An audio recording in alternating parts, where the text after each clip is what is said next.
Labas, Mindaugai. Sveikas gyvas, Jūrai. Atėjo rudens sezonas, iš tikrųjų labai džiaugiamės vėl susitikę su jumis, su Krinona.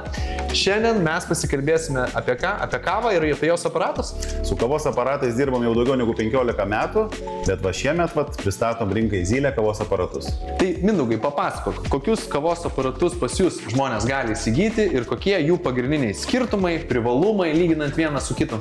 Taip, Jūrai, iš tiesų su kavos aparatais turime tikrai daug labai patirties ir su jūsų būsto anatomija laida irgi draugaujame jau turbūt 3 sezonas ir dažnai susitikdavom kompaktiškose erdvėse, kompaktiškose biurose ir iš tiesų pamatėme, kad yra didžiulis poreikis kompaktiškiams, mažiems kavos aparatams, kurie tikrai neužimtų daug erdvės, būtų patogus. Kalbant apie kapsulinius kavos aparatus, tai irgi norim pristatyti šiokią tokią naujieną. Čia rinkai yra naujovė tame, kad šitas aparatas jisai gali naudoti tiek Nespresso kapsulę, tai reiškia, naudojam Dolce Gusto kapsulę.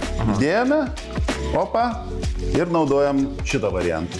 Neturim didesnių kapsulių, turim mažesnės kapsulės, jokių problemų, irgi įmam kitą antgalį, įdėjom mažesnę kapsulę, naudojam tuo, ką turim. Pasibaigė kapsulės, jokių problemų, turim trečią kaušelį, tai yra pritaikyta maltai kavai.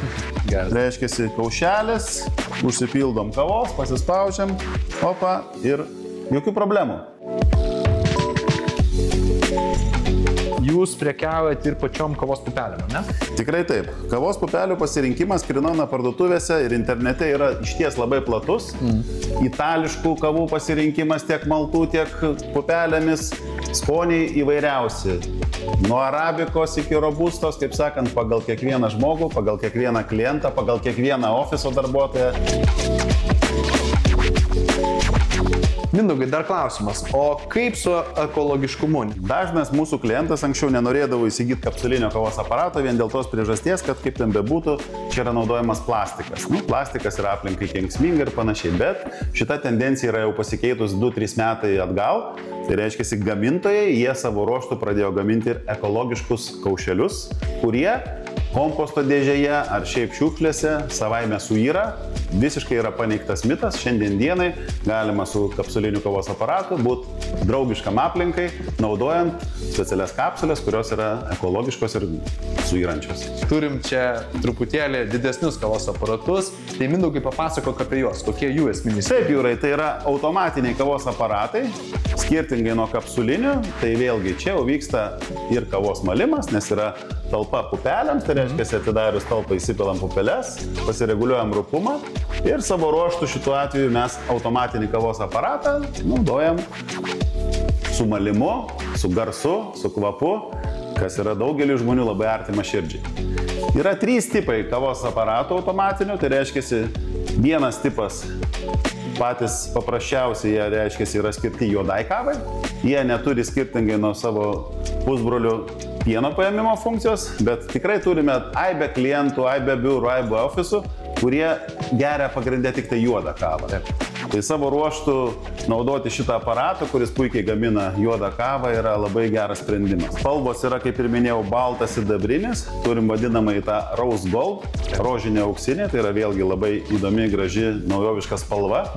Kaip turbūt pastebėjote, ir automobiliai gatvėse labai įdomių spalvų, tai mes irgi stengiamės šiek tiek nustebinti savo klientą, įdėdami į asortimentą tokią unikalią spalvą.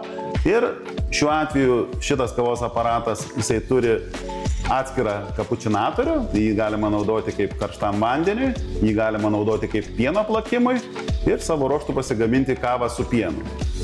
Trečiasis modelis, jisai turi jau integruotą kapučinatorių, kaip matai, Jūrai, čia yra paspaudė ir subėgo ir pienas. Viena vieta, taip, iškart subėgo kava ir pienas iš karto iš vienos opcijos. Mindaugai, papasakai mums apie kapsulinius kavos aparatus, papasakai ir apie tos, kaip aš sakau, tradicinius. Jūsų pačių kelias, pats minėjai, 15 metų. Aš įsivaizduoju tą, ką turime dabar, būtent kalbant apie šitos kavos aparatus, kur jūs pataikote į tą optimalų kainos, reiškia, tą diapazoną, kur galim išgauti pačią geriausią tą kavos kokybę, tai užtruko jums pakankamai ilgai. Jūs turbūt daug eksperimentavot, daug atsirinkinėjot. Pirmosius kavos aparatus, automatinius kavos aparatus Krinona atsivežė į Lietuvą dar 2007 metais. Tai jau praktiškai turim 17 metų. Iš tiesų, Tai tuo metu buvo wow, naujovė, kažkas nematyto. Šiandien dienai taip, pasirinkimai yra labai dideli, bet vėlgi šiuo atveju yra labai svarbu tai, kad mes esam sukaupę didžiulę patirtį, per savo rankas praleidę įvairiausius modelius, atsirinkę, kurie geriausi. Ir šiuo atveju tai, ką mes pristatom šiandien dienai klientui, tai sakyčiau, namų vartojimui, mažam biurui, tai yra etalonas, tai yra tikrai geros kokybės ir kainos kavos aparatas, kuris džiugins ne vienerius metus tiek savo praktiškumo, funkcionalumo, kokybę ir žinoma kainą. Tai Mindaugai, kaip tu patartum kaip ekspertas, kaip išsirinkti kavos aparatą namam? Dažnu atveju mes tikrai labai kviečiame klientus atvykti į Krinoną parduotuves. Jos yra visoje Lietuvoje, Vilnius, Kaunas, Klaipėda, Šiauliai, nes ten mūsų profesionalūs konsultantai būtent išsiaiškinę šeimos poreikius. Vėlgi, kam pirkti daugiafunkcinį kavos aparatą ten su pienu, jeigu šeima apskritai negeria kavos su pienu. Kam apsikrauti mažą būstą dideliais kavos aparatais, jeigu galima išsirinkti kompaktišką, pilnai atliekantį visas funkcijas ir už tikrai labai padorią kainą. Tai šiuo atveju netgi mūsų konsultantų pagrindinė pareiga ir yra pirmiausia išsiklausinėti pas žmogų, ar tai būtų fizinis asmuo, ar tai būtų kažkoks tai mažas biuras ir pasiūlyti tai, kas labiausia atitiktų poreikį. Aš iš tikrųjų atsimenu, pats nekartą esu pas jūs buvęs ir pupelių išsirinkti. Ir žinai, kas džiugina, kad pas jūs ir salonuose visi žmonės, ko tu be paklaustum, sakau, žinai, noriu skanios kavos. Jie ir tos kavos padaro, sako, žiūrėk, va, yra rūgštesnė, yra kartesnė. Man tas labai iš tikrųjų džiugina ir tas yra labai svarbu, kad tu ateini į parduotuvę, į saloną ir tu turi tą ryšį, žinai, ir man labai patinka, kaip pats degi tą aistrą, tą energiją apie jūsų produkciją ir tas jaučiasi visame jūsų prekybos tinkle. Tai iš tikrųjų, Mindaugai, tikrai džiaugiuosi, man buvo labai įdomu, tikiu, kad ir mūsų žiūrovai daugiau sužinojo apie kavos aparatų tipus, kaip išsirinkti, ar ne, o mes turim žiūrovam ir aišku nuolaidos kodą. Visiškai teisingai, Jūrai. Tikrai norime nudžiuginti sulig naujojų sezonų Būsto anatomijos žiūrovus, pasiūlydami nuolaidos kodą Būsto anatomija 15 ir šiuo atveju klientas, kuris susipažinęs per mūsų pokalbį su tuo kavos aparatu, tikrai išsirinks savo tinkamą, išsirinks savo reikiamą ir pasinaudos nuolaidą, kas tikrai pradžiugins. Tai Mindaugai, ačiū tau ir net nebijoju, kad susitiksim vėl greitai pasikalbėti apie naujus jūsų produktus. Taip, Jūrai, ačiū tau, skanios kavos ir iki sekančio.